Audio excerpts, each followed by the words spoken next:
Hmm.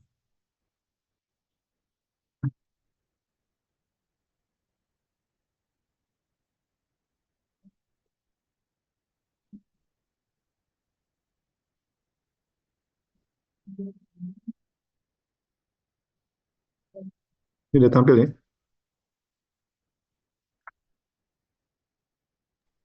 Sudah tampil dokter. Baik, terima kasih. Ya, saya mohon maaf ya atas keterlambatan harusnya kemarin ya. Ya, mungkin sebagian ada yang tidak bisa hadir kuliah karena ikut kebaktian atau misa ya, jadi mungkin saya mohon maaf. Baik, saya diminta untuk menyampaikan tentang tentang apa namanya penelitian observasional. Tapi sebelum itu mungkin saya sedikit menyinggung tentang apa itu penelitian dan bagaimana jenis-jenis penelitian ya.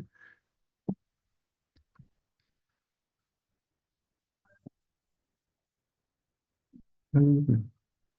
Jadi penelitian itu adalah suatu kegiatan yang sebetulnya suaranya jelas tidak ini? Jelas dokter.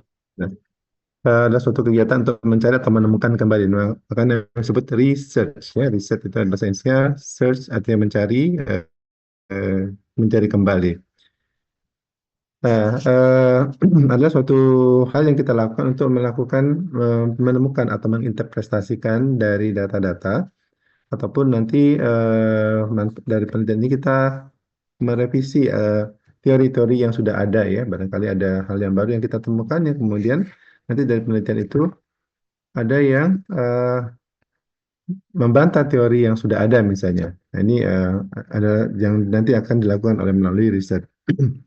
Riset itu baik dilakukan secara eksperimental ataupun nanti yang sifatnya juga observasional. Dan dalam suatu penelitian tentu itu dilakukan secara hati-hati dengan sistematis ya, secara sistematis jadi tidak serampangan sehingga ada metode atau kaidah tertentu yang kita kenal sebagai metode penelitian dan penuh kesabaran. Dan karena apa yang kita lakukan adalah kita ingin mengungkapkan atau menegakkan suatu fakta yang nanti kita jadikan sebagai dasar berpijak kita untuk teori berikutnya. Jadi teori-teori yang kita pahami sekarang di dunia kedokteran misalnya itu merupakan suatu proses panjang dari hasil riset beribu-ribu penelitian sebelumnya barangkali sehingga kita tahu bahwasanya bagaimana eh, obat itu bisa kita gunakan misalnya obat-obat jantung misalnya ya itu melalui proses riset dan setelah kita mengetahui tentu saja struktur anatomi yang benar ya ketika pertama kali orang belum tahu struktur manusia, mereka mempelajari dari hewan, kemudian membandingkan pada kadaver, dan dan itu akhirnya kita mengetahui bahwasanya anatomi manusia seperti ini, fisiologi seperti ini, dan itu adalah suatu hasil riset yang panjang. Dan intervensi yang dilakukan dalam bentuk pengobatan dan sebagainya itu akan memberikan menimbulkan manfaat bagi kita untuk meningkatkan derajat kesehatan dengan berbagai tindakan-tindakan yang dilakukan dan sampai saat sekarang pun di situ tetap kita lakukan gitu ya. Jadi, bagaimana misalnya teknik operasi yang baik eh, untuk mendapatkan hasil yang penyembuhan yang cepat dengan risiko yang sedikit itu tetap dilakukan. Jadi penelitian-penelitian dilakukan di klinik ya. Ada juga penelitian-penelitian basic yang memang nanti mencari alternatif-alternatif baru misalnya. Nah, ini biasanya ada penelitian dasar. Nanti kita lihat ada beberapa tentang penelitian ini. Jadi penelitian itu jangan dipengaruhi oleh pendekatan yang digunakan. Metodenya apa ya? Tempat bidang ilmu yang diteliti, teknik memperoleh data atau jenis data yang atau informasi yang diperoleh itu juga akan berbeda-beda. Sehingga kita mengenal ada riset dasar, ada riset terapan. Jadi kalau riset dasar ini eh, mungkin fenomena yang mungkin menarik, kemudian kita coba untuk teliti dan biasanya kita belum memikirkan manfaat langsung dari hasil penelitian tersebut ya.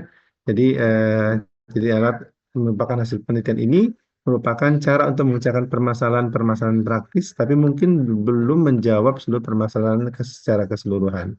Sebagai contoh, misalnya kita menganalisis misalnya ya peran dari ekspresi molekul HLA, DR, dan polimorfisme gen misalnya pada interferon gamma pada fenotip histologi lupus nephritis. Jadi kita hanya pengen tahu nih, apakah pada pasien-pasien dengan lupus pada ginjal, lupus nephritis, itu dipengaruhi oleh faktor gen tertentu tidak? Faktor gen misalnya pada gen interferon gamma, ada perubahan susunan DNA di situ, dan bagaimana misalnya HLA-nya? HLA-nya itu apakah ada berbeda-beda misalnya berhubungan dengan interferon gamma tersebut atau mungkin berhubungan dengan fenotip histologi yang didapat. Atau misalnya kita melihat pada bahan alam misalnya aktivitas anti kanker dari ekstrak rimpang Bangli Hantu ya, gingival hortensi misalnya terhadap sel-sel MCF7 pada pendekatan secara in vitro. Ini masih penelitian awal untuk melihat apakah memang dia mempunyai efek. Nah, nah, selanjutnya nanti kalau memang kita melihat hasilnya bagus, nah ini mungkin kita bisa manfaatkan misalnya tadi aktivitasnya bagus, mungkin kita bisa kembangkan nanti ke arah pendekatan untuk manusia ya, hingga penelitian itu kita kenal sebagai penelitian yang sifatnya terapan. Nah, sedangkan penelitian terapan ini ada pasien penelitian yang bisa dimanfaatkan secara langsung ya. Jadi kita dan biasanya yang terapan itu ada dasarnya dulu. Jadi diawali oleh riset dasar, sehingga nanti dari riset itu kita peroleh suatu data yang bagus yang kemudian coba kita manfaatkan. Sebagai contoh misalnya penelitian yang kami lakukan misalnya dengan Daun Karamunting ini ya, yang ini juga yang mengantarkan saya kepada jabatan guru besar. Nah, itu dari riset dasar kita melihat dari studi yang cukup lama ya. Jadi kita lihat dia pada studi in vitro kita melihat si apa namanya ekstrak ini mempunyai efek pada sebagai antibakteri misalnya. Kemudian kita coba lihat lagi strukturnya apa saja komposisi dari ekstrak tersebut. Kemudian kita kirim ke laboratorium yang punya fasilitas LC-MS sehingga tahu betul molekul-molekul apa saja yang terkandung dalam ekstrak tersebut.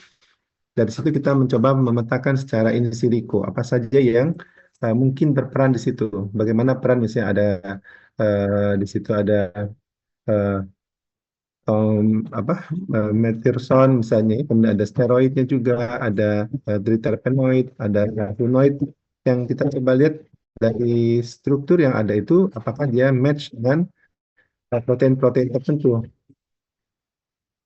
protein-protein tertentu yang nanti bisa kita menjadikan target. Nah, dari situ kita melihat dia ternyata ada hubungan juga dengan, karena kita tahu bahwasanya penelitian kita ini kan tidak melakukan sendiri ya. Penelitian-penelitian yang sudah dipublish di secara internasional ataupun secara nasional itu terekam, ada data-datanya di dalam website-website yang sudah dibuat orang. Jadi misalnya untuk bioteknologi ada namanya NCBI ya, yang kita bisa lihat data-data tentang DNA misalnya untuk bahan-bahan kimia ada PubChem misalnya di situ. Kemudian untuk struktur proteinnya, jadi kita mainkan secara in silico sehingga kita hasilnya kita tahu, oh dia kemungkinan bekerja pada interleukin 6 berhubungan dengan proses inflamasi. Nah, itu masih riset dasar kalau gitu ya.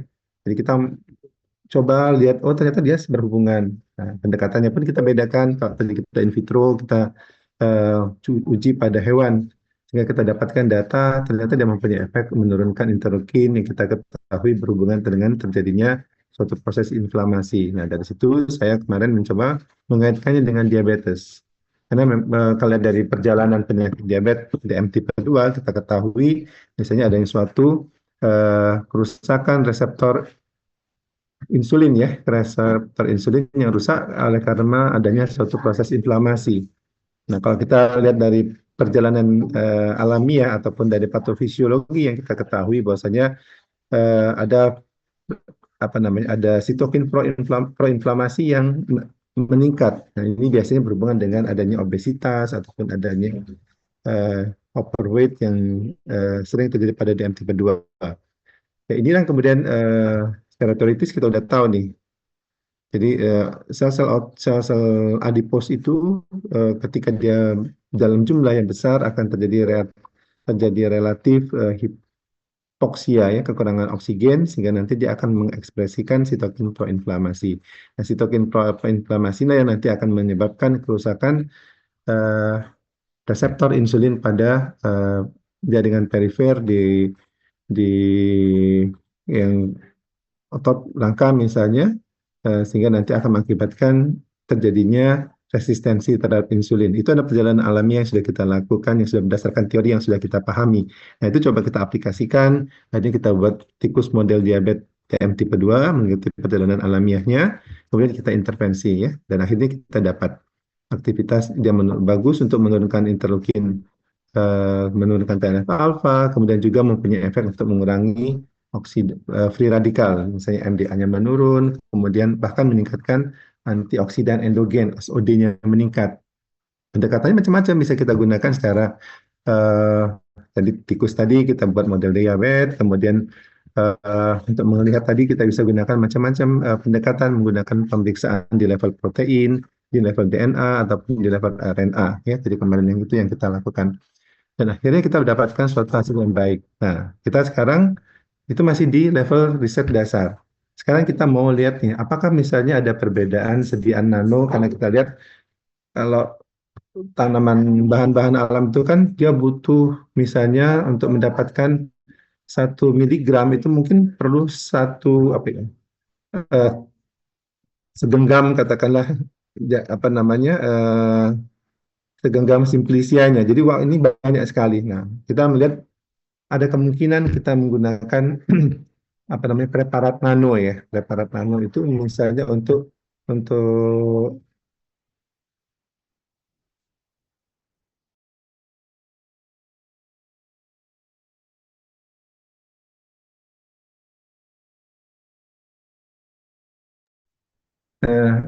dengan penggunaan apa namanya preparat dengan ukuran yang sampai nano misalnya, kemungkinan kita bisa mendapatkan efek yang kita harapkan dengan konsentrasi yang tidak atau dengan dosis yang tidak terlalu besar ya. Jadi kita bisa mungkin sedikit saja. Dan ini mungkin ini lagi yang sedang kami lakukan penelitian. Itu sudah masuk ke terapan karena nanti kalau misalnya kita dapat ini nanti bisa kita dapat dosisnya, kita dapat parameter farmakologinya, kemudian nanti kita bisa ya ke arah toksisitasnya, kemudian kita bisa manfaatkan dan bisa difabrikasi dijadikan suatu produk. Itu riset terapan ya. Oke. Kemudian kalau pernah mendengar penelitian kualitatif dan kuantitatif, apa itu? Jadi kalau kualitatif itu dia kualitas ya namanya. Dia tidak jadi biasanya kualitatif ini dilakukan penelitian di penelitian-penelitian sosial. Walaupun kita juga bisa. Jadi biasanya dengan melakukan deep interview untuk mengetahui perilaku misalnya masyarakat terhadap misalnya penerimaan terhadap vaksin misalnya ya. Karena kita melihat di satu daerah misalnya, kenapa kok banyak sekali yang mengalami apa ya, misalnya mengalami apa ya, TB lah misalnya, TB paru misalnya. Nah, kita datang ke masyarakat tersebut, kita lihat masyarakatnya, kita berinteraksi dengan mereka, melakukan wawancara, mengumpulkan data-data. Nah, itu dinarasikan secara kualitatif, secara kuantitatif, kualitas ya, kualitatif itu disebut sebagai suatu penelitian kualitatif. Nah, berbeda dengan kuantitatif. Jadi kalau kuantitatif itu kita mengkuantifikasi, kita mengangkakan tadi ya, dalam bentuk misalnya mean, dalam bentuk persentase, dalam bentuk apa namanya, dalam bentuk rata ataupun dalam bentuk median misalnya. Yang kemudian kita coba analisis bagaimana pengaruh tadi. Jadi kalau kualitatif itu dia tidak perlu menganalisis secara statistik. Nah, jadi analisisnya nanti kita gunakan macam-macam metode analisis yang sudah kita pelajari. Berdasarkan datanya, berdasarkan normalitas datanya, nanti kita bisa dapatkan, kita tentukan analisis metode apa yang kita gunakan. Itu kuantitatif ya. Jadi kalau kualitatif itu umumnya hanya berbicara dengan data-data saja yang kemudian dinarasikan. Kemudian ada deskriptif dan analitik. Nah, kalau deskriptif ini hanya kita memaparkan saja, memaparkan jadi to describe ya, artinya kita memaparkan berhubungan dengan apa? Berhubungan dengan what, berhubungan dengan who, berhubungan dengan when, berhubungan dengan where, berhubungan dengan how ya, tapi tidak berhubungan dengan why. Kenapa? Karena kita tidak menganalisis mengapa bisa terjadi demikian. Misalnya tadi kita pengen tahu gambaran misalnya apa ya? faktor-faktor yang mempengaruhi misalnya tingginya angka TB paru di suatu masyarakat tadi. Nah, kita datang ke situ, kemudian kita lihat orangnya, kemudian kita mendeskripsikan mulai variabel-variabel yang sifatnya demografik, ya, eh, jenis kelamin, umur, terus juga apa namanya, misalnya tingkat perekonomiannya, ya, mata pencarian, bla bla segala macam. Kemudian kita juga melihat misalnya bagaimana rumahnya, bagaimana kebiasaan hari-harinya. Nah, itu kita mendapatkan gambaran bagaimana kondisi dari masyarakat yang banyak mengalami penyakit TB, ya, di di daerah tersebut. Jadi kita tidak, dan di situ tidak ada upaya menganalisis mengapa demikian. Nah, berbeda dengan analitik. Jadi kalau analitik itu kita menganalisis satu variabel dengan variabel yang lain. Sehingga dalam analitik kita kenal ada variabel independen, ada variabel dependen. Variabel dependen ini adalah variabel outcome, akibat. Misalnya kita pengen tahu nih, hubungan antara penggunaan sumber air minum dengan kejadian diare di suatu masyarakat, di suatu daerah misalnya. Maka diare itu adalah suatu outcome-nya, adalah suatu hasilnya. Itu adalah variable dependent namanya. Sedangkan sumber air minum, nah itu adalah variabel independen atau variabel yang menyebabkan. Jadi kalau tadi ini, kalau independen itu sebab, kalau dependen itu lebih kurang kita sebut sebagai akibat. Kita mencari hubungannya. Nah, kita mengumpul data-data sehingga kita nanti akan mengumpulkan data setidaknya di satu populasi yang kita datangi itu ada orang-orang dengan diare dan tidak diare. Artinya ada outcome positif, ada outcome negatif. Kemudian kita juga melihat, menanyakan atau apa namanya, mendapatkan data yang menyimpulkan dari di daerah itu mereka menggunakan sumber air minum apa saja. Mungkin ada masyarakat yang menggunakan sungai sebagai sumber air minumnya, ada yang menggunakan sumur, ada yang menggunakan pump misalnya sebagai sumber air minumnya. Nah, itu kemudian kita analisis. eh, Kalau memang tadi kita menganggap sungai adalah sebagai sumber pencemaran, sebagai sumber terjadinya diare, maka kita akan buat apa namanya, tabel 2 kali 2, ya, diare positif. Jadi ada outcome, nanti kita kategorikan ada positif dan negatif. Kemudian sumber air minumnya ada positif negatif. Jadi positifnya misalnya tadi kita anggap sebagai sungai sebagai penyebab, maka itu adalah yang positif. Negatifnya sedang pam dan sumur kita masukkan dalam kategori negatif. Nanti kita akan lihat. Sehingga kita menganalisis. Nah, di situlah nanti perlu adanya suatu hipotesis. Jadi kalau pada deskriptif itu tidak perlu ada hipotesis, ya. Jadi kalau kalian nanti membuat skripsi hanya mencari data misalnya karakteristik pasien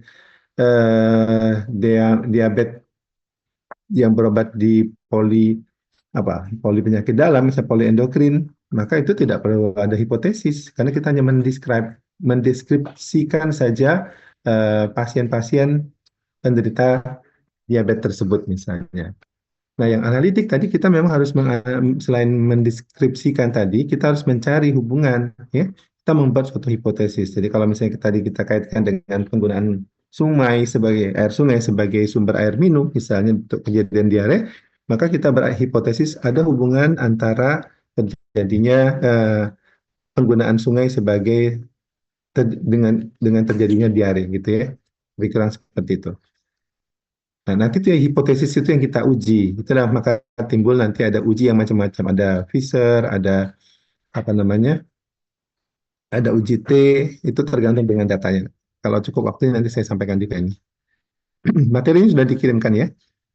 Nah, berdasarkan perlakuan, maka kita kenal ada riset yang eksperimental, ada yang non-eksperimental. Apa bedanya? Ini sebetulnya non-eksperimental ini kita kenal juga sebagai penelitian yang sifatnya observasional. Kita hanya mengamati apa yang ada di dalam, yang terjadi di dalam si eh, subjek kita, subjek penelitian kita, ya.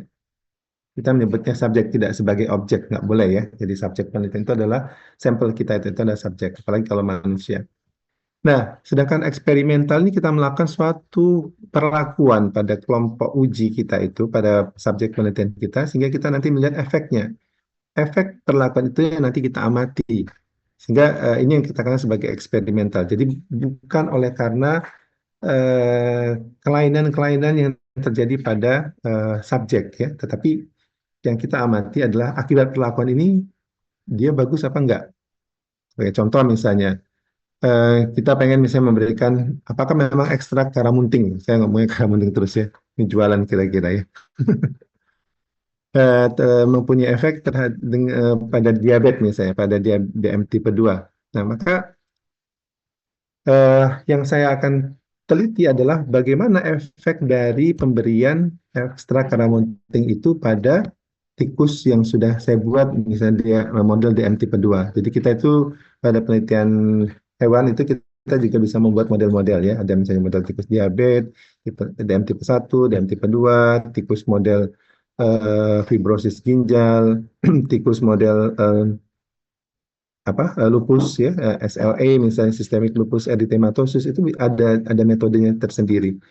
Eh, Tikus ya mengalami CA-MAME misalnya itu bisa kita buat dan yang lain-lain macam-macam metode ya. Nah, eh, kita lihat misalnya efek pemberian karamunting tentu apakah memang memperbaiki atau menurunkan misalnya kadar gula darah. Kemarin juga saya sampai di level untuk melihat tadi saya sebutkan sitokin proinflamasi. Ternyata pemberian karamunting itu dia menurunkan sitokin proinflamasi. Artinya dia bisa menekan proses peradangan yang terjadi di dalam ini tadi. Nah, jadi efek itu yang akan kita lihat. Jadi kita ada data sebelum dan ada data sesudah. Jadi pada eksperimental itu umumnya ada pre and post ya. Jadi kita mengambil datanya dua kali. Sedangkan kalau yang non eksperimental itu bisa saja kita berulang, tapi juga biasanya sekali saja pengambilan. Sehingga nanti ada macam-macam metodenya. Ada yang kita kenal sebagai cross seksional, ada namanya cohort, ada namanya eh, kasus kontrol ya. Itu adalah desain penelitian yang biasanya kita lakukan secara non eksperimental atau penelitian yang sifatnya observasional.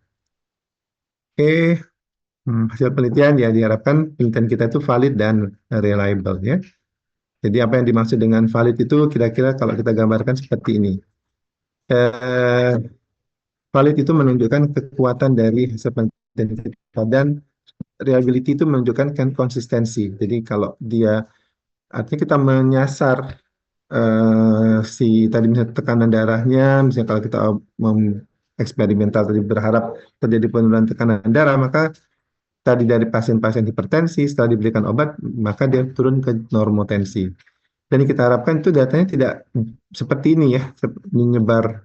Ini adalah titik yang kita akan tuju. Jadi kalau kita misalnya menembak gitu ya, hasil tembakan kita tuh kan yang paling bagus tuh dia tepat di paling tengah ini ya, di sasaran yang ketika kita nembaknya sampai begini lubang-lubang yang terbentuk itu bidikan kita itu artinya kita itu tidak ya kurang valid dan tidak reliable ya. Jadi karena diulang-ulang berkali-kali hasilnya beda-beda. Nah, yang paling baik itu adalah seperti ini. Jadi hasilnya adalah sesuatu yang kita kenal sebagai valid. Ini karena dia mendekati hasil yang kita harapkan dan ketika diulang-ulang dia sama. Nah, itu makanya penelitian itu harus kita lakukan secara jujur dan dituliskan secara jujur apa adanya ya. Jadi kita tidak saya tidak mau hasil penelitian saya tidak bermakna, maka saya modifikasi datanya. Itu tidak jujur. Sehingga ketika diulangi orang lain itu tidak reliable, hasilnya beda. Nah, ini menjadi pertanyaan apakah penelitian itu jadi seorang peneliti itu harus melakukan penelitian dengan jujur dan melaporkan apa adanya. Nah, oleh karena itulah untuk mendapatkan penelitian yang valid dan reliable, maka kita butuh suatu desain penelitian. Desain penelitian ini menyebabkan kita nanti patuh dengan apa yang sudah kita rumuskan. Maka dalam penelitian itu selalu ada proposal ya. Jadi bisa nggak sih penelitian itu nggak bikin proposal? Bisa saja misalnya. Tapi manusia itu kan cenderung kooperatif ya. Jadi ketika kita sudah memutuskan sesuatu, hasilnya berbeda, mungkin kita akan melakukan perubahan-perubahan. Nah, itu tidak diperbenarkan. Jadi ketika kita sudah melakukan suatu proposal penelitian, eh, tentu proposal itu adalah bagian yang paling sulit ya. Jadi kita harus mengumpulkan data, mengumpulkan informasi, mengumpulkan teori, membaca sebanyak-banyaknya sehingga nanti kita sudah tahu nih kemungkinannya tidak. Jadi tidak pakai kacamata kuda. Pokoknya yang saya tulis ini semuanya pasti bagus. Jadi kita harus memikirkan kemungkinan-kemungkinan yang lain. Jadi makanya dalam latar belakang penelitian itu biasanya kita menampilkan hasil-hasil di bagian akhir dari ketika kita menulis latar belakang, kita menyampaikan apa namanya kondisi update dari apa yang akan kita teliti tadi ya. Hasilnya penelitian itu yang dilakukan si A, misalnya hasilnya demikian, si B hasilnya berbeda di temukan. Ini menimbulkan kita kesiapan kepada kita bahwasanya kemungkinan hasilnya tidak semuanya seperti apa yang kita hipotesiskan seperti itu. Oke, desain penelitian ini saya kalian baca saja nanti ya. Nah, desain penelitian ini meliputi apa? Jadi pertama dari kerangka konsep. Dari kerangka konsepnya ada hasil ekstraksi kita terhadap apa ya teori terhadap kondisi-kondisi fakta-fakta yang ada yang kemudian kita merangkum, oh ini kemungkinan seperti ini. Nah, sehingga dari jadi agak berbeda, ada namanya kerangka teori, ada kerangka konsep. Jadi kerangka teori itu kerangka teoritis yang mungkin tadi yang saya sampaikan misalnya DM tipe 2 itu sudah kita tahu nih secara patofisiologinya gimana. Nah, sekarang kita membandingkan dengan kemungkinan misalnya ekstra karam, maaf ya kalau pakai karamunting terus ya. Ekstra karamunting ini misalnya dia bisa memperbaiki kondisi DM tipe 2 itu tadi misalnya. Nah, itu kita secara teoritis zat-zat apa yang terkandung di dalamnya, bagaimana mekanisme kerjanya, melalui mekanisme apa dia bekerja, sehingga nanti dia akan mempengaruhi proses atau memperbaiki perjalanan alamiah atau patofisiologi dari si eh, perjalanan diabetes tipe 2 tadi sehingga ini akan memperbaiki. Nah, ini disebut sebagai kerangka konsep ya, kerangka konsep. Jadi kalau secara umum dalam metodologi penelitian adalah bagaimana hubungan antara variabel independen dan variabel dependen. Nah, itu biasanya kita buat dalam suatu bentuk kerangka, variabel independennya apa, variabel dependennya apa, faktor-faktor apa yang mempengaruhi seperti itu. Jadi kadang-kadang juga merupakan bagian dari kerangka sedikit dari kerangka teori yang nanti berhubungan dengan yang paling penting kita bisa memperlihatkan bagaimana variabel independen dan dependen itu akan berpengaruh. Nah, setelah itu, bagaimana cara mencapai penelitian? Kita harus punya metodenya, metode penelitiannya. Metode itu bukan hanya prosedur ya, tapi metode penelitian. Apa yang akan kita gunakan? Nah, di situ nanti juga termasuk dengan kita mulai menyusun dari populasinya siapa, kemudian menyusun kapan kita akan melakukan, di mana kita mengerjakan, bagaimana kriteria inklusinya, subjek penelitian kita, bagaimana kriteria eksklusinya juga bagaimana, misalnya. Kemudian baru nanti perlakuan apa yang kita lakukan. Misalnya ada variabelnya apa, variabel dependen, variabel independennya apa. Nah, kemudian juga prosedur yang akan kita kerjakan. Kita tulis semua di metode penelitian tersebut. Termasuk juga nanti eh, rencana analisis datanya ya. Jadi biasanya juga ada dummy table yang dibuat yang rencana analisis data yang akan kita buat. Nah, itu metode. Karena kita udah tahu nih, ini kira-kira begini perjalanan penyakitnya, kita akan mengatasinya seperti ini ya. Oke, mungkin kita lewatkan saja. Oke, ya. Ini ya, tadi sudah saya sebutkan ada metode itu mulai dari pengambilan data, objek, bahan, cara, alat ya, rancangan percobaannya bagaimana. Kita juga akan menganalisis data, menganalisis secara keilmuan dan analisis secara statistik biasanya. Oke. Nah, data tadi tergantung dari setting penelitian kita. Jadi kalau misalnya kita mengerjakan di laboratorium untuk eksperimental, misalnya itu eh, ya, tentu kita akan dapatkan datanya seperti itu. Ada data yang kita berdasarkan sumbernya ya, jadi setting berdasarkan settingnya di lapangan kah, ataukah di laboratorium atau studi pustaka misalnya di perpustakaan, ataupun sumber data. Kita mana ada data primer, ada data sekunder. Data sekunder itu data yang sudah kita dapatkan dari data orang lain ya, misalnya data kependudukan, kita misalnya di kantor lurah, misalnya kita dapat data ya, ataupun dari apa namanya BPS ya, di pusat statistik hasil ini itu adalah suatu sumber data yang kita kenal sebagai data sekunder. Sedangkan data primer itu data yang memang kita hasil penelitian kita yang kita dapatkan itu data primer. Nah, kalau memang kita sudah pernah melakukan penelitian sebelumnya, itu kita itu ya kita sebut sebagai data primer juga ya. Berdasarkan tekniknya nanti ada namanya observasi maupun ya kita pengamatan, ada pengukuran, kemudian ada wawancara ya, dokumentasi ataupun gabungan atau dengan intervensi tadi eksperimental ya. Jadi eksperimental itu kita melakukan intervensi pada subjek penelitian kita. Misalnya kita melakukan edukasi ya pada masyarakat pada ibu-ibu hamil yang kontrol di eh, ini di apa namanya di puskesmas misalnya. Kita pengen tahu apakah mereka mempunyai pemahaman tentang apa ya tentang antenatal care misalnya ya. Nah, atau misalnya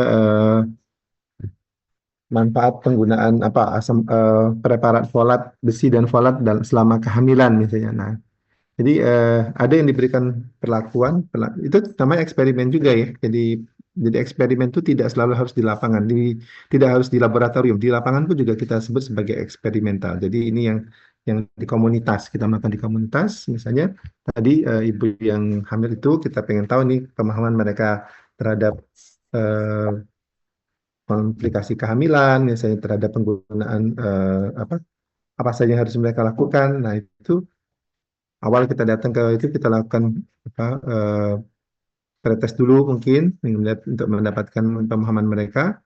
Kemudian kita berikan penyuluhan. Setelah penyuluhan kita lakukan pemeriksaan lagi, misalnya kita uji lagi dengan soal yang sama, post test misalnya. Kita lihat apakah ada perubahan pengetahuan ibu-ibu hamil itu tentang bahaya kehamilan misalnya. Nah itu misalnya meningkat, artinya penyuluhan yang kita lakukan itu berhasil. Itu juga termasuk suatu eksperimental di komunitas ya namanya. Jadi tidak selalu misalnya di laboratorium kita mengerjakan pada tikus, kita mengerjakan pada apa ya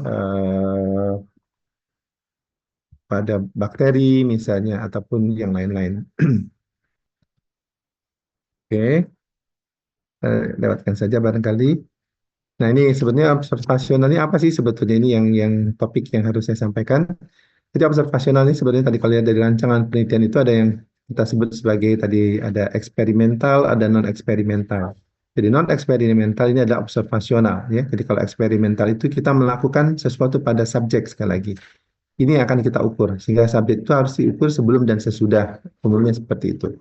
Kalau tidak memungkinkan, kita harus punya kelompok khusus. Misalnya tikusnya tadi, kalau kita prenya itu dia mati, nggak mungkin posnya kita lakukan. Maka harus ada kelompok yang kita samakan betul kondisinya dengan kelompok itu yang kita anggap sebagai data prenya nanti ya. Sedangkan yang sudah nanti diberikan obat, kemudian kita ambil dari jaringannya.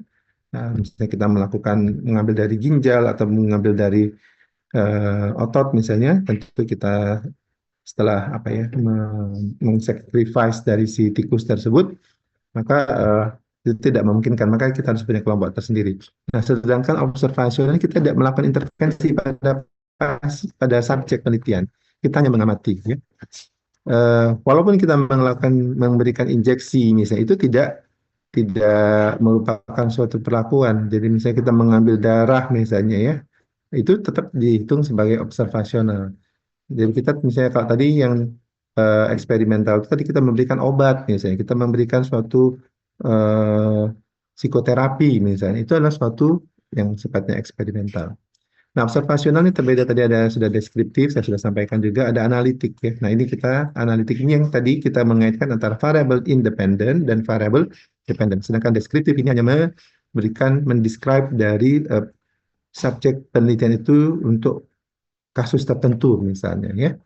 Nah, analitik ini metodenya ada rancangannya itu ada tiga, ada cross seksional. Jadi kita sekali datang ke subjek penelitian, kemudian kita ukur variabel dependen dan independen secara bersamaan. Misalnya tadi untuk di suatu daerah yang terjadi KLB, kejadian luar biasa diare misalnya, kita datang di situ ya. Nah, kita kumpulkan semua orangnya di situ di kampung itu misalnya ada yang diare, ada yang tidak diare. Kemudian kita lihat juga faktor tadi sumber air minumnya. Ada sungai, ada sumur, ada PAM misalnya. Nah, itu dan kita hanya sekali datang, itu disebut sebagai cross seksional. Sedangkan kasus kontrol ini adalah ada kelompok kasus, ada kelompok kontrol. Dan case kontrol ini biasanya kita setback ke belakang. Jadi kita sudah mulai dari outcome-nya dulu. Misalnya kita pengen tahu nih, bagaimana pengaruh rokok terhadap terjadinya kanker paru misalnya. Nah, karena kita tahu perjalanan terjadinya kanker paru itu bisa tahunan, maka kita ambil orang-orang dengan kanker paru dengan orang-orang yang tidak kanker paru, kemudian kita lakukan analisis, misalnya wawancara maksud saya, apakah mereka menggunakan rokok atau tidak. Sedangkan pada kelompok yang tidak mengalami kanker paru juga dianalisis apakah dia merokok atau tidak. Sehingga nanti kita akan dapat yang tadi tabel dua kali dua tadi ya, variabel independen, rokok dan tidak merokok, kemudian berapa kejadiannya, kemudian dan juga mereka yang kena kanker paru dan tidak kanker paru. Sehingga nanti kita punya tabel dua kali dua. Nah itu semuanya sama nih pada cross seksional, case control maupun cohort kita mengharapkan adanya tabel dua kali dua. Nah cohort berbeda. Kalau tadi case control kita mulai dari outcome, tapi kalau cohort itu kita mulai dari faktor penyebab dari variabel independennya. Jadi misalnya tadi perokok. Kita melihat dari orang yang mulai merokok nih. Kita ikuti sampai 10 tahun, 20 tahun ya. Ada yang mungkin kena kanker, ada yang tidak. Kemudian yang tidak merokok ternyata juga ada yang kena kanker paru misalnya. Berapa yang kena kanker paru, berapa yang tidak kena kanker paru. Nah, itu nanti kita buat juga tabel dua keduanya pada yang merokok dan tidak merokok, kemudian kanker paru dan tidak kanker paru. Jadi nanti kita akan dapat data mereka yang merokok dan terkena kanker paru, mereka yang merokok tapi tidak terkena kanker paru, mereka yang tidak merokok tapi kena kanker paru, dan mereka yang tidak merokok dan tidak terkena kanker paru. Itu tabel dua kali dua ya. Eksperimen mungkin saya tidak singgung, nanti mungkin disampaikan oleh yang lain. Ya, deskriptif tadi sudah saya sebut-sebut, jadi ini termasuk suatu penelitian observasional. Jadi kalau deskriptif itu kita lakukan eksperimental, tentu bukan masuk dalam bukan deskriptif ya. Jadi observasional. Bertujuan melakukan deskripsi terhadap fenomena tanpa mencoba menganalisis mengapa fenomena tersebut muncul. Nah, itu makanya di dalam deskriptif ini kita menjawab pertanyaan who, what, where, when, dan how, tidak menjawab why. Jadi kalau why itu analitik nanti jatuhnya. Kita menjelaskan mengapa fenomena itu terjadi. Mengapa rokok bisa menyebabkan terjadinya kanker paru, misalnya itu sudah di observasional analitik namanya. Ya, jadi tidak menjelaskan penyebab why dan tidak menerangkan hubungan sebab akibat. Jadi satu variabel dengan variabel yang lain. Jadi kalau kita deskriptif, kemudian kita analisis itu salah. Ya. Jadi hanya dalam bentuk persentase, dalam bentuk proporsi, dalam bentuk ya angka-angka yang mungkin bisa kita tampilkan, misalnya angka tengah ataupun mean dengan standar deviasinya, ataupun median dengan nilai minimum dan maksimum. Ya, itu bisa kita lakukan di situ. Tapi tidak sampai dengan nilai P sekian. Nah, ada satu penelitian deskriptif eh, yang kita paksakan kadang untuk kita menganalisis. Bisa nggak? Nah, itulah yang bisa, tapi kita desainnya itu adalah kita menggunakan uji korelasi nanti. Jadi misalnya pengen tahu nih, jadi kalau pada deskriptif ini kita datang pada satu populasi yang memang umumnya misalnya apa ya? Misalnya kita pengen tahu nih, apakah misalnya faktor umur berperan dalam kejadian eh, lupus misalnya, dalam kejadian misalnya berat ringannya lupus misalnya. Nah, kita datang pada semua kelompok lupus misalnya. Kita tidak membandingkan dengan kelompok yang lain. Tadi kalau tadi kan ada kontrol, ada kelompok yang memang tidak, itu kan kita bisa dapat tabel dua kali dua ya. Tapi ini kan kalau deskriptif ini kita hanya datang pada satu populasi. Kita pengen tahu ini bagaimana karakteristik dari DM tipe pasien DM tipe 2 misalnya di RSMH. Bagaimana karakteristik dari orang sering nyebutnya karakteristik ya dari pasien-pasien penyakit jantung koroner misalnya. Kita menjelaskan tentang personnya tadi, penderitanya itu gimana. Nah, itu deskriptif. Tetapi ketika kita pengen tahu juga nih, kalau kita lihat fenomena yang menarik, ternyata ada perbedaan grade loh misalnya pada mereka yang usia muda dengan usia yang lebih tua misalnya. Nah, kita mengkategorisasi di situ dari data yang ada. Itu boleh nggak? Boleh ya. Eh, itu yang kita kenal sebagai ya, dia sebenarnya dia masuk deskriptif, tapi tetap kita bisa menganalisis. Analisis yang kita lakukan adalah analisis korelasi. Jadi kita mengkorelasikan eh, korelasi antara umur dengan tingkat beratnya penyakit jantung koroner misalnya. Itu yang kita analisis. Bisa dia dengan apa tingkat severity atau berat ringannya lupus misalnya seperti itu. Itu kita bisa lakukan. Jadi data yang tadi kita kategorisasi usia muda, usia tua, kemudian lupus berat, lupus ringan ada grade-grade-nya ya, ya sudah kita lihat misalnya. Nah, nanti kita bisa lihat dapat nilai P dan nilai R-nya, korelasinya berapa, apakah dia berkorelasi kuat, apakah berkorelasi sedang, apakah berkorelasi lemah, ya. Nah, itu bisa kita dapatkan. Nah, seperti itu. Jadi penelitian deskriptif ini biasanya merupakan suatu penelitian awal untuk melakukan analisis untuk selanjutnya. Jadi eh, maka kalau di bagian tertentu ya, kebetulan saya suka juga sebagai pembimbing metode di PPDS, di bagian neurologi misalnya ada residen-residen yang semester 3 mereka dibuat suatu penelitian mini. Mereka melakukan penelitian deskriptif. Jadi misalnya eh, mereka pengen tahu nih gambaran apa ya, Parkinson misalnya, apa namanya, kejadian jatuh pada pasien Parkinson. Nah, mereka kumpulkan data-data itu.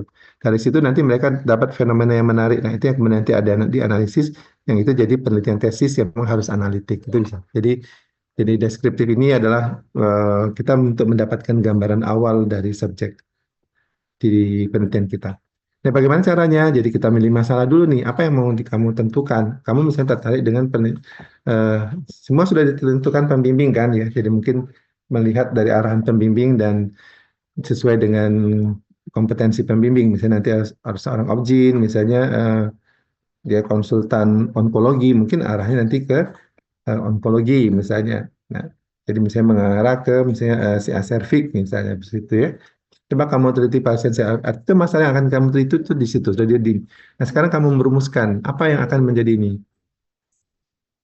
Kemudian merumuskan menjadi teknik pengumpulan data. Jadi tentu di sini kita sudah merumuskan ini faktor-faktor apa. Kalau deskriptif tadi itu karakteristik dari orang yang kena CSRT itu. Jadi misalnya nanti kamu mulai dari yang sifatnya demografik, usia, jenis kelamin pasti perempuan nih.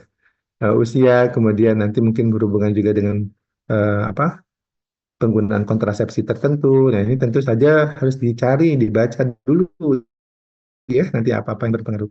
Faktor hormonal mungkin yang menggunakan kontrasepsi tertentu, apakah juga ada sering gonta-ganti pasangan misalnya ya.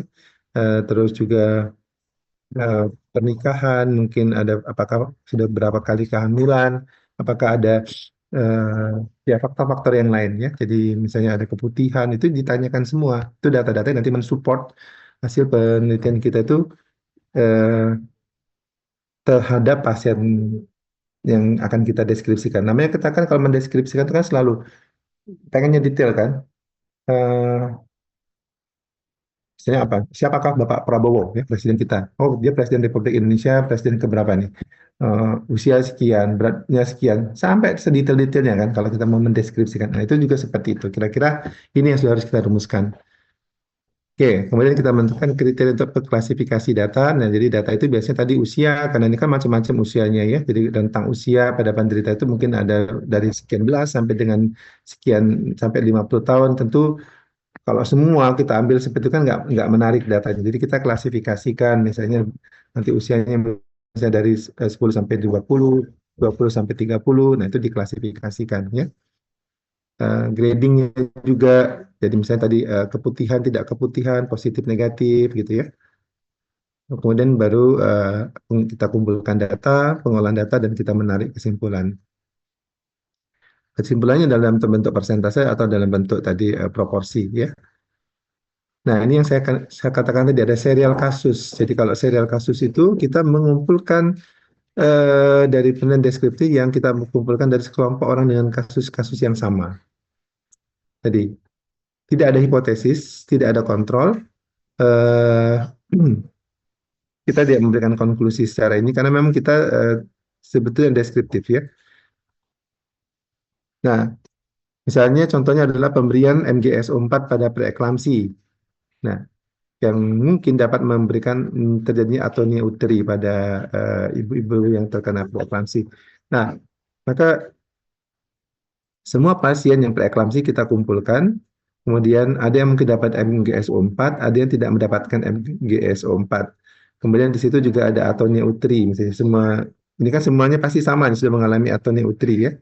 Nah ini atonia uterinya mungkin ada grade-nya, ada yang grade berat, ada yang grade ringan misalnya. Nah itu yang kita coba nanti klasifikasi MgO4-nya, misalnya MgO4-nya apakah sekali-kali pemberian, apakah beberapa kali pemberian, sehingga nanti kita bisa lihat mendapatkan data analitik bentuk korelasi apa berapa pemberian MgO4 dosis berapa yang mungkin menyebabkan terjadinya atonia berat. Nah, itu jadi itu yang nanti kita dapat nilai setidak-tidaknya ada nilai cut off point ya. Nah, dan untuk menentukan nilai batas atau cut off point ini bisa nanti secara berdasarkan nilai normal yang sudah ada ataupun kita bisa secara statistik kita menggunakan namanya ROC. Nanti kamu belajar di blog IKM mungkin ya, ada tentang biostat, ada ROC itu receiver operating curve, itu kita bisa mencari perpotongan antara tingkat sensitivitas dan spesifisitas terbaik sehingga nanti kita jadikan dia sebagai nilai cutoff point. Itu. Oke. Ya, jadi biasanya digunakan survei itu termasuk deskriptif ya. Oke, ini mungkin beberapa jenis penelitian deskriptif. Kita lanjut saja dulu. Nah, itu tadi yang deskriptifnya. Kemudian ada penelitian deskriptif studi kasus tadi sudah sampai sama ya. Nah, bagaimana kita data-data kita sampaikan kita pada penelitian deskriptif tadi sudah saya sampaikan mean, median atau modus itu bisa kita tampilkan berapa usia rata-rata, misalnya berapa mediannya,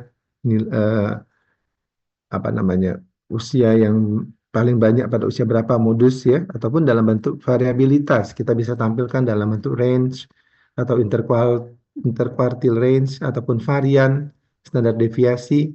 Nah biasanya standar deviasi ini ada hubungan dengan mean, jadi kalau mean biasanya plus minus standar deviasi, kalau median ada nanti ada nilai maksimum ada nilai minimum seperti itu ya. Bagaimana caranya untuk kita bisa gunakan min atau median? Nah, secara statistik nanti kamu akan belajar juga bahwasanya data itu ketika pertama kali kita dapatkan kita harus analisis normalitas data. Apakah data berdistribusi normal atau tidak? Kalau dia berdistribusi normal, nah nanti kita tampilkan dalam bentuk min plus minus SD. Kalau dia tidak berdistribusi normal, kita gunakan median dan nilai minimum dan maksimum. Seperti itu. Itu ada patokannya ya. Oke, ini samalah penekanan tadi. Nah, dalam bentuk tabulasi data-data, kemudian diinterpretasikan dalam digenerasi dan diredaksi, kemudian mungkin kita bisa buat suatu kesimpulan. Oke, itu deskriptif. Sekarang kita lihat yang analitik. Analitik ini tadi ada tiga ya, ada rancangan cross-seksional, ada rancangan cohort, dan ada rancangan apa tadi satu lagi? Kasus kontrol. Cross-seksional ini yang tadi saya katakan, kita datang cross-seksional namanya potong lintang ataupun penelitian transversal. Jadi sekali datang kita sudah mengukur kedua variabel, variabel bebas atau variabel independen dan variabel dependent atau variabel tergantung ya. Jadi variabel bebas itu sekali lagi adalah suatu faktor risiko misalnya, sedangkan variabel dependen adalah efeknya tadi misalnya diare itu adalah variabel dependent. Sumber air minum, sumur, sungai, pam misalnya itu adalah eh, faktor risiko yang diobservasi hanya sekali pada saat yang sama. Jadi kita tidak mendatang kedua kali ya. Beda dengan cohort misalnya nanti. Jadi pada cohort prospektif kita ukur dulu sekarang, nanti 10 tahun kita ikuti lagi misalnya. Nah, itu kita eh, ada pengulangan pengukuran. Tapi kalau di dalam proseksional enggak, kita cuma sekali datang kemudian kita ukur. Jadi kalau kita lihat di sini misalnya orang sakit itu kan tidak serta-merta nih, ada agent penyebabnya. Kemudian orang itu akan pengaruh dari hostnya sendiri. Nah, sehingga nanti kita bisa lihat misalnya variabel yang berhubungan dengan faktor risiko eksternal, jadi misalnya dari virulensi dari bakterinya misalnya. Sedangkan mungkin faktor yang berhubungan dengan kekebalan tubuh, respon imun, dan sebagainya, ini adalah variabel-variabel yang bisa berpengaruh. Jadi untuk sakit itu kan ada, kalau kita ingat itu ada apa namanya segitiga itu ya, ada host, agent, dan eh, environment atau lingkungan berperan di situ. Jadi, jadi yang dinamakan variabel hmm, ya, variabel bebas atau variabel independen itu adalah faktor resiko dari perantara, pendahulu atau prakondisi. Jadi sini nih. Nah, maka nanti kita harus mencari nih faktor-faktor apa saja. Oh, mungkin usia berpengaruh. Oh, mungkin sosioekonomi berpengaruh. Oh, mungkin juga tingkat pendidikan. Nah, itu variabel-variabel yang melekat pada orang tersebut ya. Kita kenal sebagai variabel geografik ya, geografik. Oke.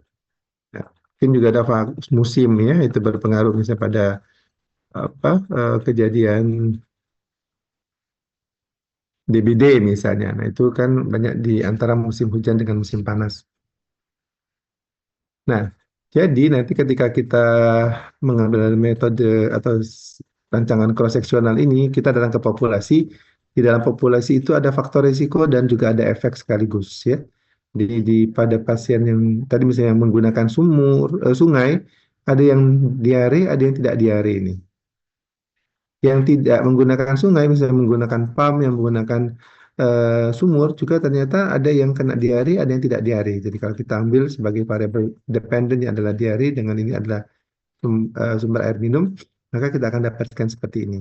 Nah, sehingga nanti kita akan dapatkan eh, ya sama tidak merumuskan pertanyaan penelitian dulu, ada hipotesis di sini ya. Hipotesisnya misalnya tadi bahwasanya sumber air minum berpengaruh terhadap terjadinya diare misalnya.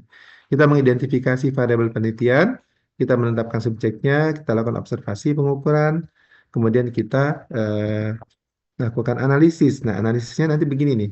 Jadi pada cross seksional ini ada rasio prevalence. Jadi prevalensi pada kelompok dengan faktor risiko dibandingkan dengan prevalensi pada kelompok yang tanpa faktor risiko. Misalnya nanti kita punya tabel seperti ini. Ini cross seksional ada efek ya, ada iya, tidak diare.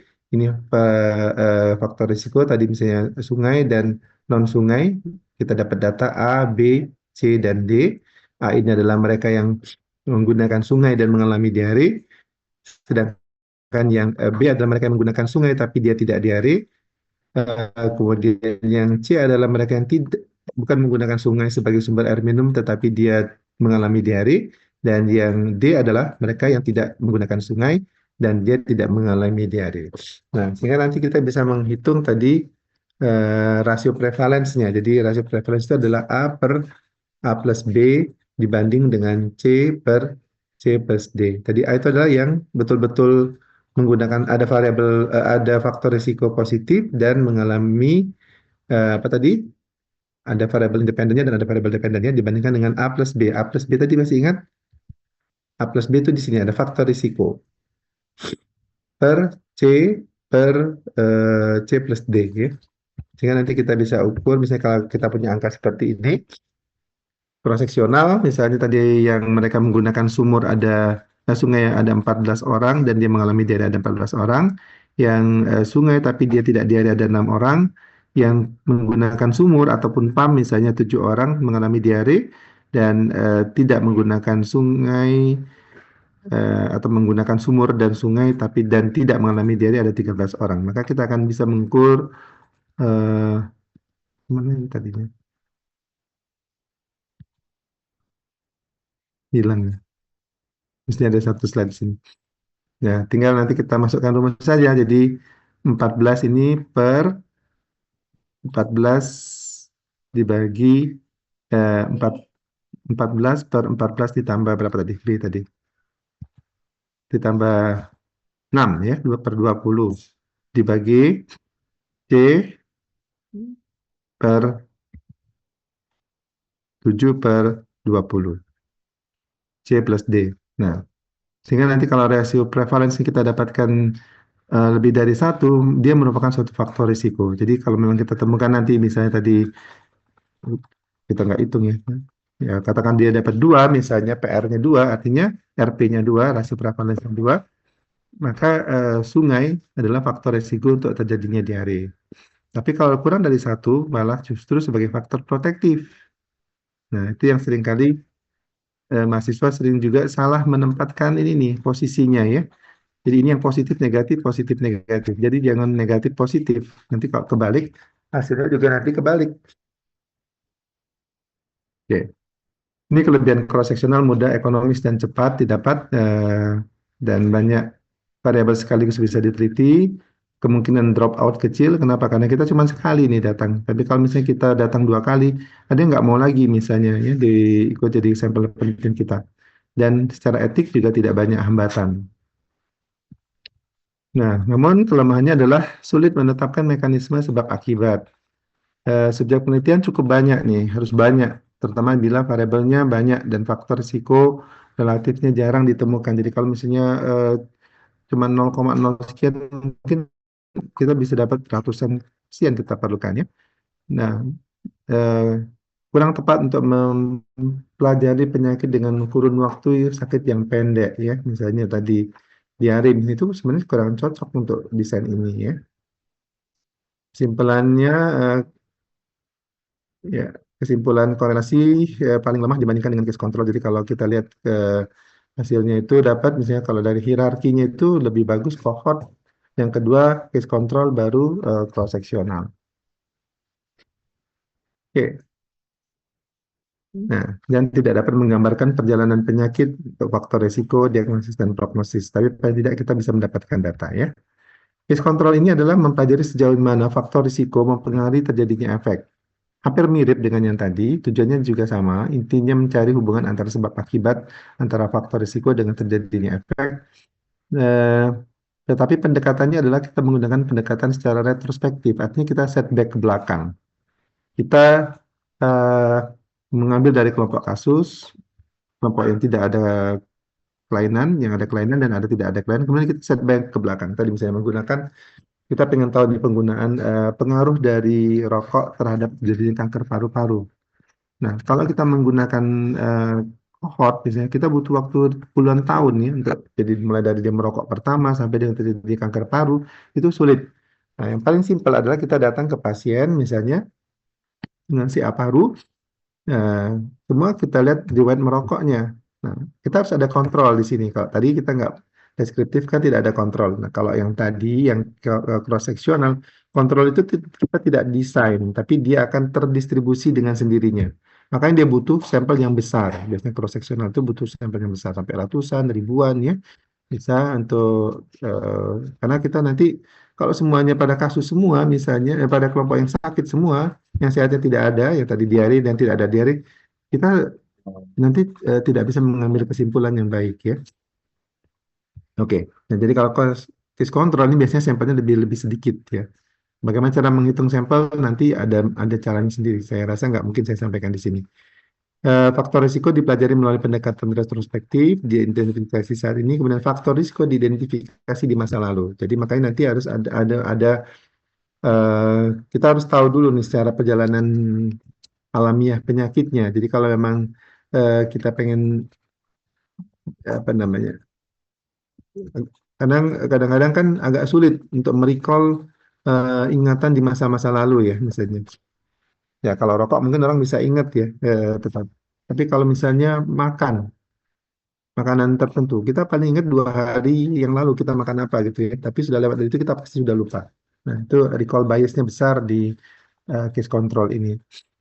Nah salah satu lagi misalnya yang sering juga dilakukan di mahasiswa S2, ada juga sebagian mahasiswa S1, eh, mereka melihat misalnya bagaimana pengaruh polimorfisme gen tertentu terhadap kejadian, misalnya penyakit tertentu. Ya, polimorfisme pada gen reseptor alfa estrogen misalnya terjadi dengan terjadinya kanker apa namanya kanker si amami misalnya terjadi kanker payudara misalnya seperti itu. Nah, polimorfisme itu sudah terjadi sejak dari dulu ya, maka karena dia kita lahir itu sudah ada polimorfisme, kita jadi faktor risiko itu sudah terjadi mendahului outcome yang terjadi. Jadi itu syaratnya juga case control. Jadi case control itu kita harus tahu perjalanan alamiahnya. Kalau misalnya dia tidak terjadi atau misalnya tadi pada orang dengan CA cervix itu kan berhubungan dengan terjadi infeksi virus ya, HPV misalnya, eh, human papillomavirus. Nah, itu suatu perjalanan alamiah terjadinya infeksi dari HPV kemudian baru terjadi ke CA cervix. Itu harus kita ketahui. Jadi jangan sampai kita mencari menggunakan desain case control, tapi kita tidak tahu perjalanan alamiahnya. Bahwasanya memang penyakit itu baru terjadi, baru kemarin. Ya nggak bisa ya. Jadi itu harus desain harus tepat. Jadi kita mulai dari sini. Jadi ini kasus ya kita setback ke belakang, kita retrospektif. Ada faktor resiko positif, resiko negatif. Tadi misalnya siapa kita juga ikuti ke belakang. Ada nggak yang merokok? Ada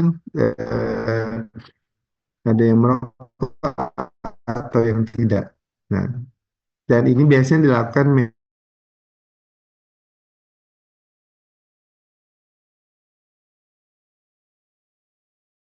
bias ya.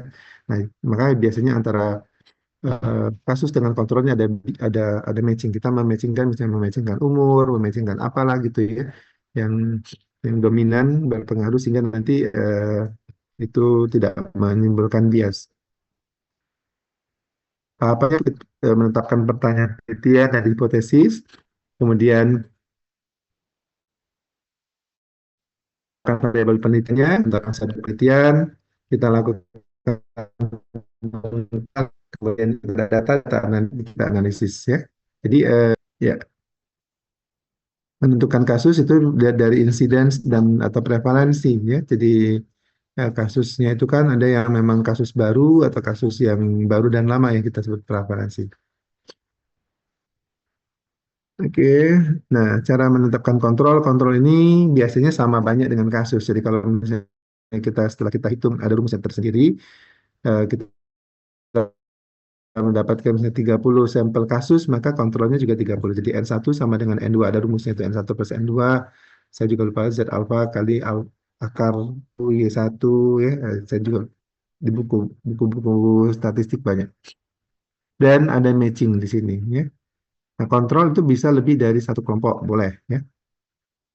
Hasilnya apa? Hasilnya nanti kita dapatkan nilai odds ratio. Kalau tadi pada pada cross section nanti kita dapatkan PR, prevalence ratio, maka di sini kita dapatkan odds ratio. Hampir sama sebetulnya apa yang disebut dengan odds ratio dengan prevalence ratio tersebut. Nah, eh, jadi insiden pada kelompok dengan faktor risiko dibandingkan dengan insiden pada kelompok tanpa faktor risiko. Mirip dengan yang tadi ya. Jadi A per A plus B dibandingkan dengan C per C plus D. Hmm. Jadi kalau kita lihat di sini tabelnya positif negatif efek, kemudian faktor risiko positif negatif ini A plus C, ini A plus B. Kalau tadi kan eh ya seperti ini ya, sini. Oke, sehingga nanti kita dapatkan angka eh odds ratio. Jadi kalau odds ratio hampir dengan yang tadi, kalau dia lebih dari satu itu dia sebagai faktor risiko ya. Kalau dikurang dari satu dia justru sebagai faktor protektif. Nah, untuk penelitian dengan penyakit yang jarang itu kita bisa gunakan kasus kontrol karena memang tidak terlalu banyak biasanya kita dapat hasil apa namanya jumlah N-nya. Hasil cepat dan ekonomis, setiap penelitian bisa lebih sedikit dan korelasinya lebih baik dibandingkan dengan cross seksional yang tadi. Oke. Dan biasanya tidak mengalami kendala etik ya. Nah, kelemahannya apa tadi? Bias. Bias tadi bias waktu bias seleksi karena pasien itu tidak bisa merecall ingatannya. Nah, tentu ini akan jadi pengaruh. Tidak diketahui pengaruh variabel luar yang tidak terkendali dengan adanya teknik matching ya. Dan pemilihan kontrol dengan matching akan sulit bila faktor resiko yang dimatchingkan banyak. Jadi yang paling bagus itu kan kita matchingnya banyak. Misalnya kita dapat, maksudnya matching itu begini nih. Misalnya pada kasus itu kita dapatkan penderita dengan usia 30 tahun. Maka kontrolnya juga harus wanita tadi, misalnya wanita si aservik 30 tahun. Maka kita harus juga dapatkan wanita 30 tahun yang tidak CA cervix. Oke, kalau usia mungkin masih bisa banyak yang tidak CA cervix. Tapi misalnya berat badannya juga harus sama, tuh, mau kita matchingkan juga. Apalagi misalnya tingkat pendidikannya juga sama. Ya tentu kesulitan kita akan mencari kontrol nanti malah justru ya, bukan mencari kasusnya. Nah, oleh karena itu matching itu biasanya tidak terlalu banyak kita lakukan. Jadi matching itu untuk beberapa hal yang memang penting saja. Dan kelompok kasus dan kontrol tidak random.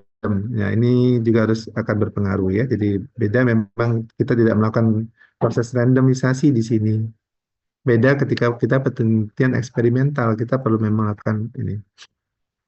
Oke, ini gambarannya mirip yang tadi ya, kayak case control, kita setback ke belakang, kita lihat faktor resikonya masing-masing.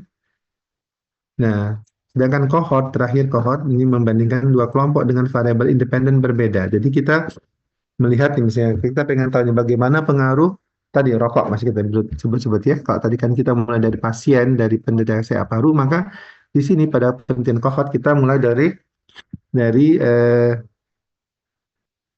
orang yang satu merokok, satu tidak merokok nih. Kemudian diikuti secara prospektif, hasilnya gimana nih? Adakah disease? Jadi dari sini mungkin nanti akan ada yang kena CA paru. Dari yang merokok juga ada yang tidak kena CA paru setelah 20 tahun misalnya. Tetapi dari orang yang tidak merokok pun ada yang kena CA paru nanti misalnya ya setelah 20 tahun yang akan datang. Dan ada juga yang tetap sehat. Sehingga nanti kita akan dapatkan sama tabel 2 kali 2 juga. Dan sehingga nanti bisa kita analisis ya. Nah pada cohort ini sekelompok orang terpapar dan oleh suatu penyebab kemudian diambil sebagai kelompok yang lain yang tidak yang ciri-cirinya sama dengan kelompok pertama tapi dia tidak terpapar ya dengan misalnya di rokok dan sebagainya. Nah ini disebut sebagai kelompok kontrol dan ini diikuti ini ditentukan kedua kelompok tersebut dibandingkan dicari perbedaan antara kedua kelompok. Kemudian kita ikuti sampai dengan satu tertentu baru nanti kita ukur. Oke, ya tadi yang sudah saya sebut-sebut. Eh, Nanti hasilnya berupa apa? Tadi ini materinya ada yang saya terhapus barangkali ya. Jadi cohort ini hampir sama dengan tadi kalau di eh, ketika kita menganalisisnya hampir sama seperti pada apa tadi pada kasus kontrol kalau ada odds ratio maka kalau di sini disebut sebagai relative risk ya hampir sama. Jadi perbandingan kelompok dengan faktor resiko positif dibandingkan dengan mereka yang eh, tidak mengalami faktor resiko dan mereka dibandingkan dengan mereka yang tidak mengalami faktor resiko tetapi mengalami sakit dan kemudian ini dibandingkan dengan kelompok yang tidak mengalami resiko. Nah, itu seperti yang tadi namanya relative risk. Jadi kalau tadi di kasus kontrol ada namanya PR, ada prevalence ratio. Kalau di kasus kontrol ada odds ratio. Kalau di sini di cohort namanya relative risk RR nyebutnya. Sama, jadi kalau misalnya di atas satu dia sebagai faktor risiko, kalau kurang dari satu dia sebagai faktor protektif. Jadi kalau sama dengan satu itu tidak bermakna apa-apa. Selain itu kita dapat nilai P nanti ya, nilai P kemaknaannya berapa ya, gitu.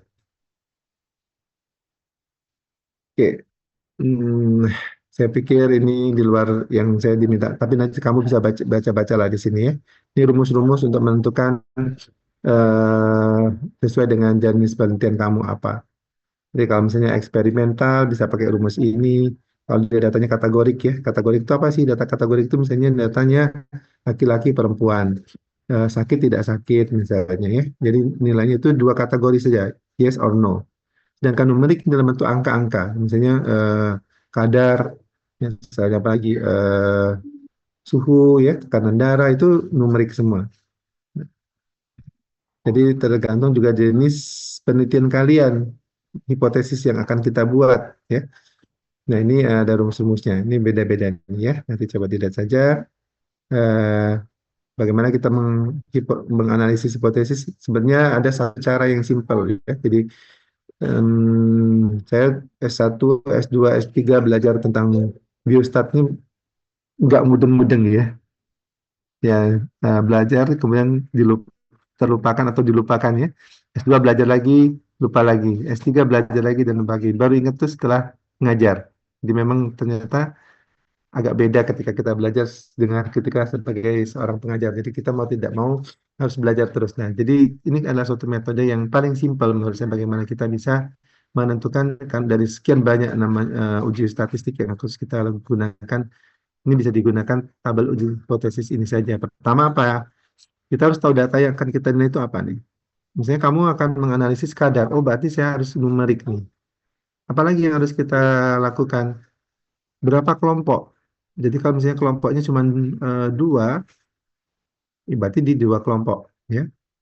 Kemudian kalau lebih dari dua, misalnya, oh kalau misalnya saya menggunakan tikusnya ada lima kelompok, oh berarti dua di atas dua, numerik datanya. Kemudian kita di sini, oh berarti saya harusnya begini.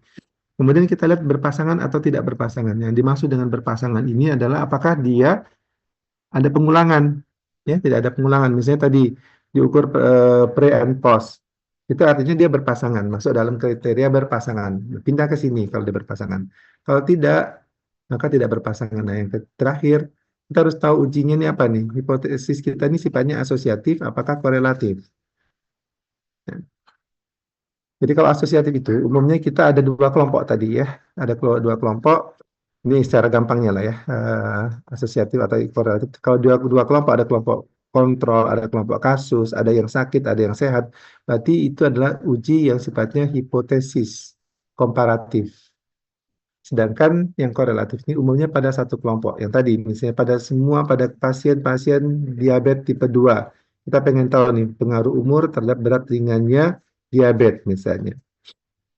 Atau misalnya lamanya menderita diabetes dengan apa ya, dengan lamanya menggunakan obat, misalnya lamanya menggunakan obat anti diabetes oral yang tergolong sebagai insulin sensitizer, misalnya dengan berat ringannya diabetes misalnya. Nah, itu artinya semua pada pasien diabetes kan tidak ada pasien kontrol. Maka kita itu namanya uji korelatif. Ini kita pakai di sini. Jadi kalau memang kamu numerik, kita pakai Pearson. Ada syaratnya. Nanti ini ada bintang-bintang itu ada syarat-syaratnya. Jadi kalau misalnya data berdistribusi normal, nah itu harus diikuti dulu, diuji dulu dengan normalitas data. Nanti belajar, kamu pasti belajar. Ini hanya trigger saja dari saya ya. Jadi ini adalah suatu uji hipotesis yang paling simpel bisa kita pedomani.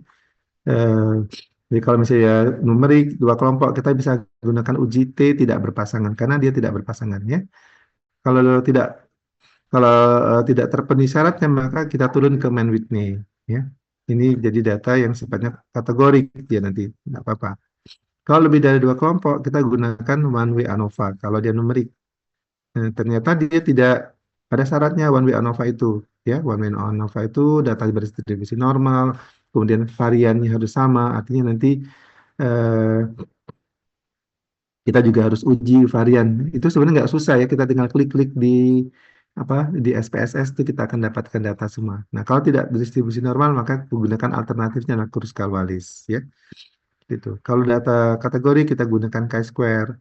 Tidak memenuhi syarat chi-square kita lari ke Fisher ataupun Kolmogorov-Smirnov dengan B kali K. Oke. Oke, barangkali ini nanti bisa dibaca saja. Mudah-mudahan nanti ada manfaatnya bagi kalian. Kalau sudah mau mulai penelitian, ini saya sengaja agak lebih banyak kan ya. Tapi bukan berarti saya harus sampaikan semua, karena saya coba diminta untuk menyampaikan tentang apa namanya penelitian observasional. Materinya sudah saya share ya. Kamu baca, silakan. Kalau ada pertanyaan, mungkin silakan. Setengah 12, kita jalan satu setengah jam. Ada pertanyaan di sini? Ada tisu tidak ya? Tisu ada, Mbak. Ada pertanyaan?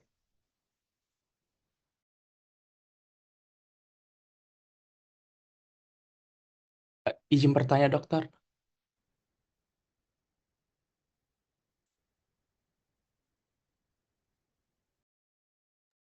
Izin bertanya, dokter. Oh, Faisal ya? Iya, dokter. Silakan. Izin bertanya, Prof. Jadi tadi kan sempat disinggung ya, dokter, untuk penelitian deskriptif itu bisa dianalisis dengan uji korelasi. Jadi apakah pengelolaan datanya itu menggunakan p-value untuk uji hipotesisnya, dokter? Kalau iya menggunakan uji hipotesis, jadi apa yang membedakannya dengan penelitian analitik, dokter? Terima kasih, dokter. Baik, baik, terima kasih. Eh, ya, jadi deskriptif sebenarnya yang tadi saya sampaikan itu adalah serial kasus. Jadi serial kasus ini adalah peralihan antara deskriptif dengan analitik ya, analitik observasional. Sama-sama observasional, tapi satu yang deskriptif, satu analitik. Ini sering digunakan oleh peneliti di PPDS ya, ataupun kan, presiden juga bisa. Maaf, apa namanya, mahasiswa S1 juga bisa, yang memang tertarik untuk mencari misalnya eh, hubungan sebab akibat, tetapi bukan untuk sebagai apa, mencari sebagai faktor resiko, tetapi eh, ya mencari korelasi saja ya. Jadi korelasi itu dengan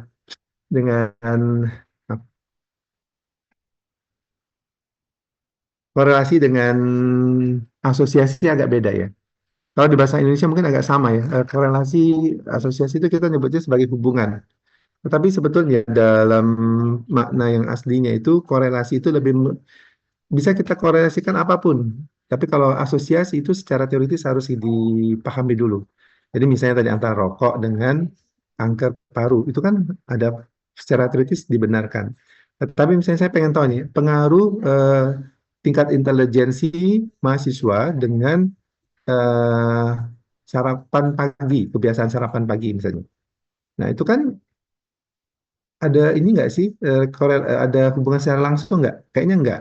Tapi kita pengen tahu, boleh, tapi kita gunakan korelasi, tidak menggunakan hipotesis asosiatif. Kita gunakan jadi kita kumpulkan semua mahasiswa, eh, boleh nanti ini ya. Jadi saya sih senang dengan pertanyaan ini. Jadi kalau memang kamu tertarik dengan serial kasus, itu coba usahakan dan nanti cari apa namanya, bisa cari hubungan sebab akibatnya, bukan sebab akibat tapi dalam arti asosiasi, tapi korelasi antara yang tadi faktor satu dan faktor yang lain untuk latihan ya, untuk latihan. Nah, jadi korelasi itu bisa kita hubungkan apapun ya. Jadi misalnya tadi pengen tahu pengaruh umur, boleh dikorelasikan dengan outcome-nya. Pengen tahu pengaruh jenis kelamin bisa juga, tetapi em, sekali lagi nih pada satu populasi saja ya. Jadi misalnya tadi kan biasa kalau tadi yang saya sampaikan di skrip itu kan kita mendescribe dari person yang berhubungan dengan satu penyakit tertentu. Nah, apa bedanya dengan asosiasi dengan tadi? Kalau tadi dari awal kita sudah setting, kita sudah setting. Jadi kalau yang tadi kan by chance akan terkumpul yang tidak sama jumlahnya, eh, apa namanya, antara mereka dengan yang faktor resiko dengan tidak faktor resiko. Paham nggak mas ya? Jadi kalau yang tadi untuk case control misalnya. Kita kan ada N1 sama dengan rumusnya tadi, masih ingat ya, walaupun sebentar. Ada N1 sama dengan N2, rumusnya ini nih. Kita artinya kelompok kasus dan kelompok kontrol itu sudah kita desain dulu nih. Eh, Jumlahnya sama nih. Tetapi pada deskriptif, tadi kan kita ambil semua dengan, maka deskriptif itu dia tidak mengenal ada hitungan N. Kita bisa gunakan waktu tertentu misalnya. Sepanjang tahun 2023 sampai dengan 2024 misalnya. Bisa, tak muncul dia. Ingin tahu ya. Nah, udah ya. Duduk di situ dulu. Ini ada yang mau ikut mau nampang. Nah, jadi itu kita kita tidak ada alokasi tertentu sehingga nanti apa ya, dengan by chance lah katakanlah ya, kita kita nanti bisa apa namanya mendapatkan data itu bisa yang langsung, ada yang banyak, ada yang tidak misalnya. Tapi kita bisa analisis tadi dengan mengkategorisasi tadi. Nah, kita misalnya tadi dengan menggunakan min atau menggunakan median. eh bentar.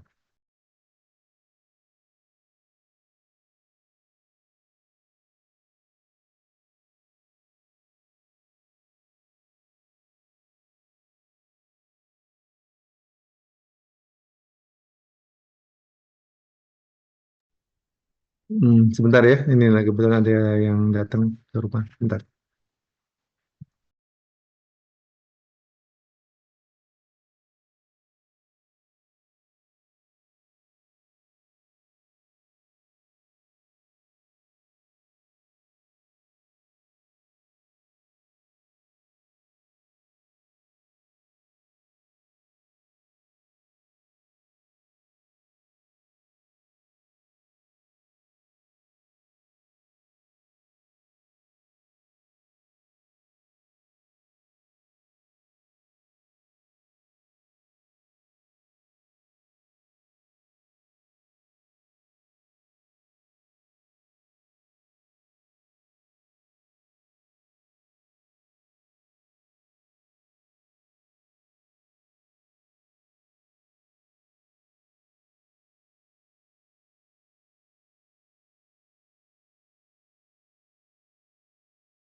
Mohon maaf ya, Hmm, ada yang mau lewat tadi.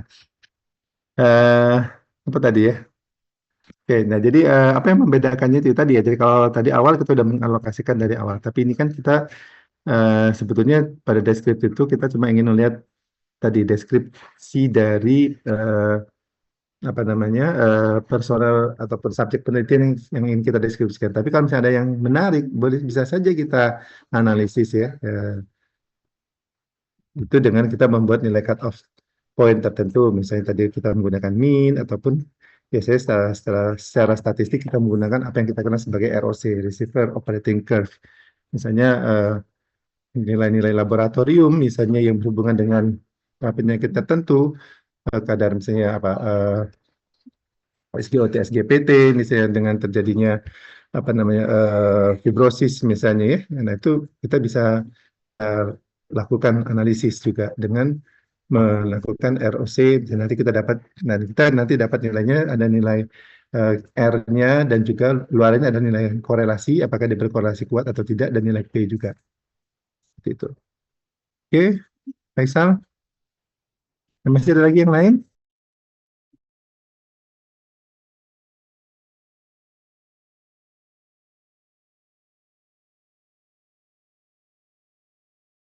Masih ada? Tadi Sultan ada yang mau ditanyakan tadi? Raise hand. Iya dok. Jadi eh sebenarnya mau tanya tentang yang bagian case control dengan transaksional tadi Pak.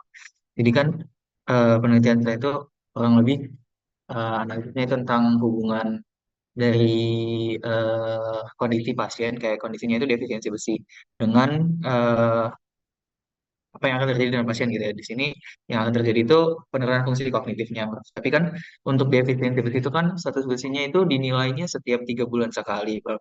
Sementara kalau mau dilakukan penilaian kuesioner, misal dilakukan kuesioner dengan pasien yang defisiensi besi itu untuk nilai fungsi kognitifnya, tapi dia itu data defisiensi besinya itu data dari 3 bulan yang lalu. Nah, itu kira-kira itu lebih masuk ke kuesioner apa case control? Agak bingung tadi setelah penjelasan di case controlnya.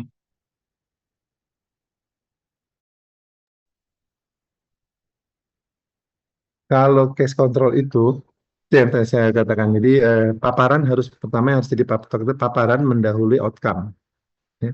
Jadi kalau memang waktunya pendek, itu kurang tepat kita melihat eh, menghubungkan antara paparan tersebut dengan outcome yang terjadi. Sebagai contoh, misalnya yang paling sering saya juga lakukan karena saya juga banyak bergelut di bidang genetik gitu ya. Jadi polimorfisme, misalnya tadi polimorfisme, dan apa namanya? apa ya, misalnya reseptor estrogen beta lah misalnya atau alfa misalnya terjadi dengan si amame misalnya. Nah, itu kan sudah sejak lahir dia dia bawa ya. Artinya itu paparan itu sudah mendahului outcome yang sekarang. Kita kan kalau case control itu kan kita lihat sekarang nih. Kita setback ke belakang kan. Setback ke belakang.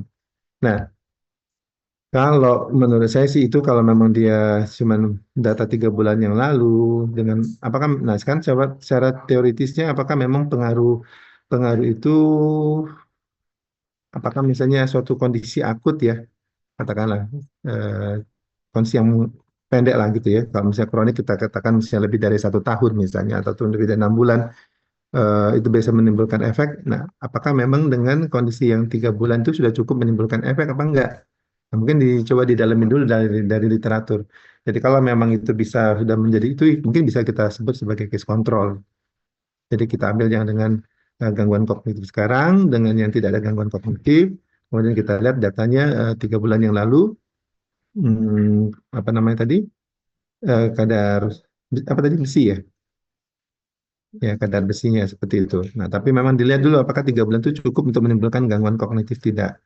Karena setahu saya sih kognitif itu kan prosesnya panjang ya, bukan tidak punya spot satu waktu saja. Kalau memang itu cuma itu mungkin bisa kita anggap sebagai eh ya tapi diceritakan ya itu sebagai suatu cross seksional saja kalau seperti itu. Kalau memang dia tidak paparan itu tidak bisa kita jadikan patokan untuk menjudge outcome yang terjadi seperti itu. Karena paparannya pendek, jadi syarat itu kan cukup panjang.